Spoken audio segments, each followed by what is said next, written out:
Mark and Sarah had been traveling for 3 months. They were deeply tanned, their clothes worn to the soft frayed edges of seasoned backpackers. They had traversed the dusty roads of Kabul and the chaotic railway stations of Lahore, but Bangkok overwhelmed them. The noise was a physical weight. It happened with practiced precision. They were sitting at a crowded street cafe near the Patpong district when Mark reached into his satchel to pay for their iced coffees. His hand met empty space. Panic, sharp and cold, pierced the tropical heat. His wallet containing their traveler's checks and most of their cash was gone. Looking for this, perhaps? The voice was smooth, carrying a refined French accent. Mark and Sarah looked up to see a man standing by their table. He was strikingly handsome, his dark hair neatly swept back, his olive skin glowing with health. In his manicured hand he held Mark's worn leather wallet. "I saw a boy drop it near the corner. I believe he took it from your bag, but he panicked when he saw me looking," the man said, sliding into the empty chair uninvited, yet entirely welcome. "One must be careful. The city is beautiful, but she has teeth." "Thank you," Mark exhaled, the relief washing over him in a dizzying wave. "I don't know what we would have done." "Think nothing of it. I am Alan," he said, extending a hand. His grip was firm, his palm entirely devoid of sweat despite the 90-degree heat. "And you are far from home. It is a harsh world for seekers of truth. Please allow me to buy you dinner. It is the least I can do to restore your faith in the East." Sarah hesitated, but Elaine's smile was hypnotic. It was a smile that disarmed, that promised safety in a city that felt dangerously chaotic. He introduced them to his companion, a quiet, beautiful French-Canadian woman named Monique, who sat nearby with a placid, almost vacant expression. By the end of the evening, Alain had woven his spell. He spoke of gemstones, of hidden temples, of the spiritual emptiness of the West. He was the older, wiser traveler they had hoped to meet. "You are staying in a hostel?" Alain asked, his brow furrowing in polite concern. No, that will not do. The dysentery in those places is rampant. I have a large apartment at Cannet House. You will stay with me. As my guests, I insist." It felt like a stroke of incredible luck. They did not notice the way Alain's dark eyes lingered on the corner of Sarah's passport as it peeked out from her purse. They did not see the hunger in them. It was not a hunger for flesh, but for identity, for existence. Cannet House was an opulent, modernist apartment complex, a fortress of white concrete and shimmering blue pools. When Mark and Sarah arrived, they were struck by the sheer luxury of it. It was a haven. But there was a subtle wrongness to the place, a dissonance that hummed just beneath the surface of the idyllic setting. There were other guests in Alain's apartment, 2 young Dutch travelers, Willem and Cornelia, who spent their days lying on the velvet sofas, their skin pale and damp with sweat. "They picked up a terrible stomach bug in Chiang Mai," Alain explained, his voice dripping with sympathy as he poured Mark and Sarah tall glasses of iced tea.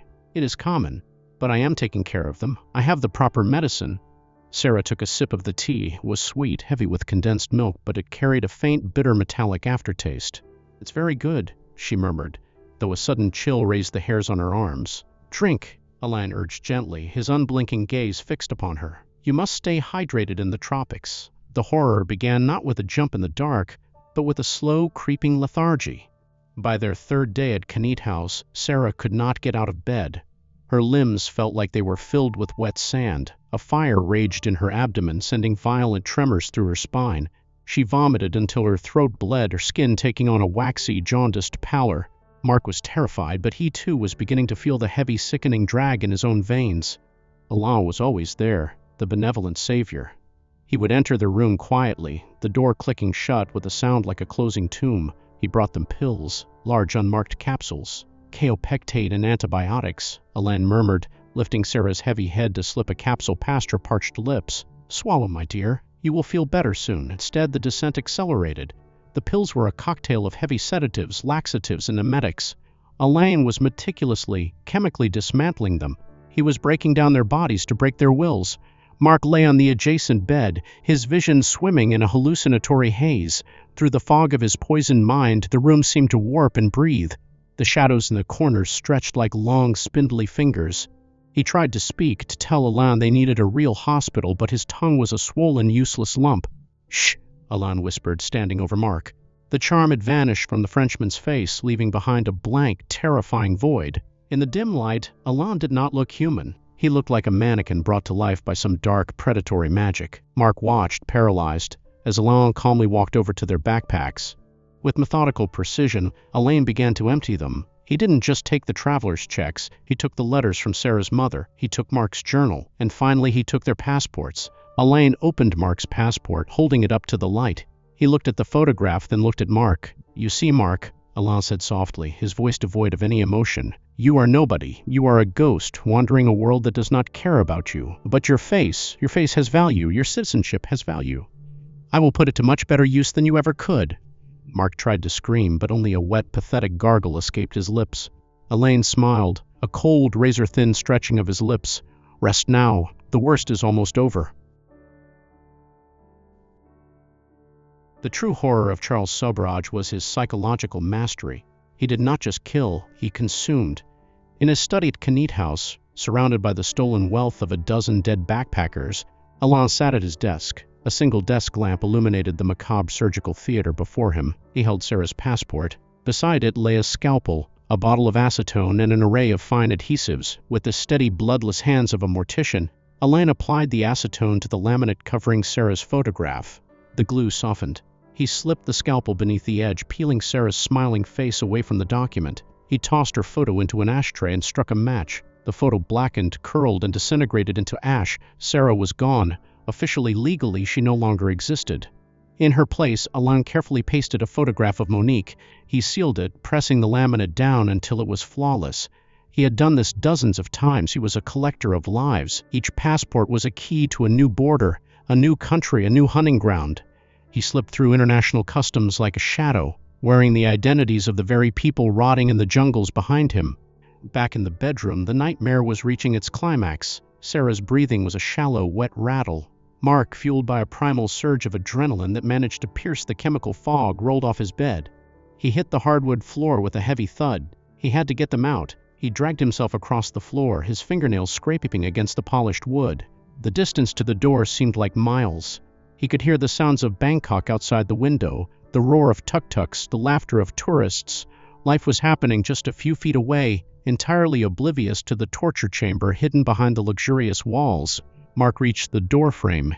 He pulled himself up, his muscles screaming, his vision tunneling into darkness. He gripped the brass handle. A hand, immaculately clean and strong as iron, clamped down on his shoulder. "Going somewhere, Mark?" Mark slowly turned his head. Alain stood over him holding a syringe. There was no anger in his eyes. There was only the detached curiosity of a scientist observing a dying insect.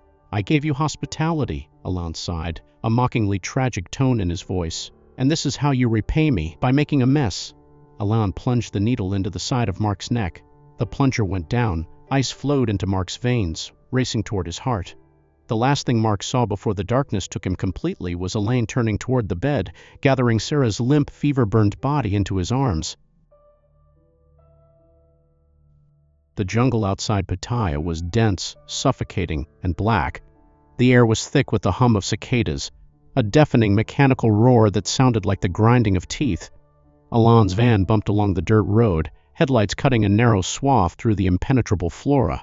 In the back, Mark and Sarah lay side by side. They were not dead. That was the most agonizing part. The paralytic Alain had injected them with had locked their muscles, but their minds remained awake, trapped inside the fleshy prisons of their bodies. Mark could feel the heavy, humid air on his skin. He could smell the overpowering stench of gasoline. The van stopped. The back doors creaked open. Alain and a silent accomplice dragged Sarah out first. Mark heard the dull thud of her body hitting the damp earth. Then, hands grabbed his ankles, pulling him out into the oppressive night. He was dropped beside her. Through half-open eyelids, Mark could see the canopy of trees above, blocking out the stars. Alain stood over them, holding a red plastic jerrycan. "You came looking for a profound experience." Alain's voice drifted down from the darkness. "You wanted to leave your old lives behind. I am merely facilitating your journey." The liquid splashed over them. It was cold, soaking into Mark's clothes, burning his eyes, filling his nostrils with toxic fumes. The horror was absolute. It was a suffocating, mind-shattering terror that defied comprehension. They were going to burn alive, and they couldn't even scream. Alain struck a match. For a brief, agonizing second, the flame illuminated Alain's face. He looked like a demon sculpted from marble, unfeeling, eternal. He dropped the match. The world erupted in a blinding, roaring inferno. The heat was instantaneous and absolute. In his mind, Mark screamed a scream that would echo through the jungle forever, as the Serpent turned his back on the flames and walked calmly back to his van. Months passed. The ashes in Thailand washed away in the monsoon rains, but the ghost of Alan did not vanish. It simply migrated. The air in Kathmandu, Nepal, was thin and piercingly cold. The towering peaks of the Himalayas loomed over the city like jagged white teeth against a slate-gray sky. Here, the hippie trail took on a different tenor. It was mystical, isolated, freezing. And Alan was here. He was no longer the French gem dealer. He was now Henk, a wealthy Dutch businessman. He wore heavy wool coats and carried the passport of a dead man from Bangkok. The hunting grounds had changed, but the methodology was identical. Enter Laurent and Charmaine, a young Canadian couple. They were entranced by the mountains, seeking the spiritual purity of the high-altitude monasteries. Elaine found them in a crowded, smoke-filled tea house in Thamel. The charm was deployed like a net, the polite conversation, the shared drinks, the offer of a ride into the valley. But the horror in Nepal took on a starker, more brutal quality. There was no luxurious Connaught house here. The isolation was immediate. Elaine convinced them to join him on a short trek to a secluded temple. He provided the thermos of hot tea to ward off the biting cold. By the time they reached a desolate, snow-swept pass, the poison began to claw at their insides. Charmaine collapsed in the snow, her body convulsing, black vomit staining the pristine white drifts. The freezing wind howled, drowning out Laurent's panicked cries for help. "She has altitude sickness," Alain said, his voice calm, cutting through the howling wind. "We must rest here. I have medicine." He produced a switchblade, its metal glinting in the pale winter light. The horror here was not the creeping delirium of the tropics, but the cold mechanical butchery in the snow. Laurent, weakened by the poisoned tea, tried to fight. He swung wildly at Alain, but the predator was too fast, too efficient. Alain drove the blade into Laurent's chest, a swift clinical strike that punctured the lung. Laurent fell backward into the snow, gasping, the freezing air burning his wound. He watched, helpless, bleeding out in the freezing snow as Alain knelt beside Charmaine. Alain didn't look angry. He didn't look thrilled. He looked like a worker performing a mundane, necessary chore. He rummaged through their thick coats, extracting the passports, the traveler's checks. He took Laurent's heavy, expensive diving watch, unbuckling it from the dying man's wrist with steady fingers. He left them there, bleeding and freezing, the snow slowly burying them, preserving their terrified faces in icy tombs. Alain walked away, his boots crunching in the snow, adding 2 more stolen souls to his heavy leather-bound collection. Serial predators do not stop. They escalate.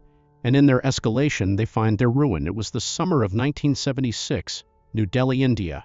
The heat was back, a dry, dusty furnace that baked the crowded streets. Alain, now moving under yet another stolen identity, felt invincible. The world was a buffet of gullible travelers, and he was the only one who realized they were prey. But the arrogance of the Serpent had grown too large. He no longer wanted to hunt 1 or 2 travelers at a time. He wanted a massacre. He integrated himself into a tour group of 60 French engineering students staying at the Vikram Hotel. He posed as a local guide and benefactor. The scale of his ambition was monstrous. He intended to drug the entire group, rob them blind while they were incapacitated, and disappear into the chaotic sprawl of India. In the lobby of the hotel, under the slow, rhythmic beating of ceiling fans, Alain and his accomplices distributed anti-dysentery pills to the students, claiming it was a necessary precaution before eating the local cuisine. "Take them," Alain smiled, the sociopathic charm dialed to its absolute maximum. "For your health, I insist." Dozens of students swallowed the pills. What followed was a scene of grotesque, chaotic horror. The dosage was wrong. It was too fast, too aggressive. Within 20 minutes, the lobby of the Vikram Hotel transformed into a nightmare ward. It started with one student gripping his stomach and collapsing onto a glass coffee table, shattering it. Then another fell, vomiting violently onto the Persian rug. Panic erupted. It was no longer the silent, controlled environment of Connaught House. It was a public spectacle of mass poisoning. Students were screaming, dragging themselves across the marble floors, their bodies seized by agonizing cramps. The air filled with the stench of sickness and terror. 50 people were dropping like flies, clutching their throats, eyes rolling back in their heads. Alain stood in the center of the chaos, his mask finally slipping. For the first time in his life, he had lost control of the narrative. The web had broken. He moved to grab the bags of a fallen student. his greed overriding his survival instinct. But the students who had not yet taken the pills realized what was happening. They saw the cold reptilian calculation in his eyes as he reached for the luggage while their friends lay dying. "It's him!" a student screamed, pointing a trembling finger at Alan. "He poisoned us!" The mob turned on him. The charm was useless now. The beast was exposed in the light. They tackled him to the marble floor, pinning him down amidst the groans and vomit of his victims. Alain did not struggle wildly. Even pinned to the ground with the sirens of the Indian police wailing in the distance, his face remained a mask of chilling composure. He looked up at the terrified, angry faces of the students, and his lips curled into a faint, mocking smile.